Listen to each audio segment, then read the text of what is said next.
मिलिए इतिहास के सबसे खुशनसीब या शायद सबसे बदकिस्मत इंसान से। इनका नाम था त्सुतोमू यामागुची और इन्होंने मौत को 2 बार बहुत करीब से देखा था। अगस्त 1945 की भीषण गर्मी में वो एक जीता जागता विरोधाभास बन गए। एक ऐसा आदमी जिसे 2 परमाणु बमों ने छुआ फिर भी वो सांस ले रहा था। दुनिया हिरोशिमा और नागासाकी को अकल्पनीय विनाश के प्रतीक के रूप में याद करती है। 6 अगस्त 1945 को संयुक्त राज्य अमेरिका ने हिरोशिमा पर पहला परमाणु बम गिराया, जिससे हजारों लोग तुरंत मारे गए। 3 दिन बाद नागासाकी को भी यही नियति झेलनी पड़ी। ये शहर जो कभी चहल पहल वाले केंद्र हुआ करते थे, मलबे और राख में तब्दील हो गए। बमों का प्रभाव भौतिक विनाश से कहीं आगे तक फैला हुआ था। दुनिया परमाणु युग की शुरुआत से जूझ रही थी, जो मानवता की विनाशकारी क्षमता की एक भयावह याद दिलाती है।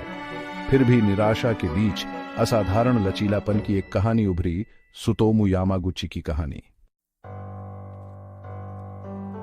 त्सुतोमू यामागुची एक 29 वर्षीय इंजीनियर उस भयानक दिन हिरोशिमा की व्यावसायिक यात्रा पर थे।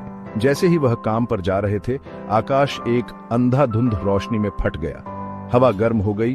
तेज गर्मी की एक लहर ने उन्हें जमीन पर गिरा दिया। उन्होंने अभी अभी अकल्पनीय अनुभव किया था, एक परमाणु बम का विस्फोट। वह होश में आए, घायल और भ्रमित। उनके आसपास की दुनिया पहचान से परे थी। तबाही और अराजकता का एक परिदृश्य। इमारतें छपटी हो गई थीं, हवा धुएं और धूल से भरी हुई थी। वह झुलस गया था, भ्रमित था और डरा हुआ था, लेकिन वह जीवित था। अपने परिवार को खोजने की वृत्ति और एक हताश आशा से प्रेरित होकर यामागुची ने ट्रेन स्टेशन का रास्ता बनाया। चमत्कारिक ढंग से उन्हें तबाह शहर से निकलने वाली एक ट्रेन मिल गई, जो उनके गृहनगर नागासाकी जा रही थी। यात्रा भयावह थी, दुख और क्षति के दृश्यों से भरी हुई। वह 8 अगस्त को नागासाकी पहुंचे। उनके जख्म अभी भी कच्चे थे, उनका दिमाग सदमे से घूम रहा था।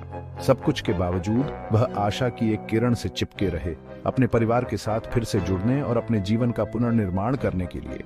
9 अगस्त की सुबह उन्होंने अपने अविश्वासी सहयोगियों को अपने अनुभव के बारे में बताते हुए काम पर रिपोर्ट की। जैसे ही उन्होंने अंधाधुंध फ्लैश और झुलसा देने वाली गर्मी का वर्णन किया, यह फिर से हुआ। एक दूसरी अंधाधुंध रोशनी ने कमरे को भर दिया, इस बार नागासाकी में। यामागुची ने खुद को एक बार फिर जमीन पर पड़ा पाया। हिरोशिमा की भयानक गूंज उनके कानों में गूंज रही थी। वह अकल्पनीय रूप से 2 बार बच गया था। त्सुतोमू यामागुची ने जीवन भर हिरोशिमा और नागासाकी के शारीरिक और भावनात्मक दोनों तरह के निशान अपने साथ रखे। फिर भी वह आशा की किरण बनकर उभरे, मानव भावना की स्थायी शक्ति के प्रमाण स्वरूप।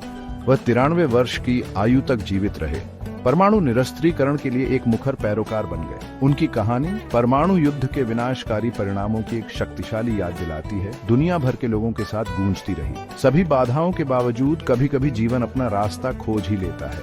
यामागुची की अविश्वसनीय कहानी को याद रखें। उनका अनुभव उस विनाशकारी शक्ति की भयावह याद दिलाता है जो हमारे पास है, और शांति के लिए एक आह्वान है जो पीढ़ियों तक गूंजता रहता है।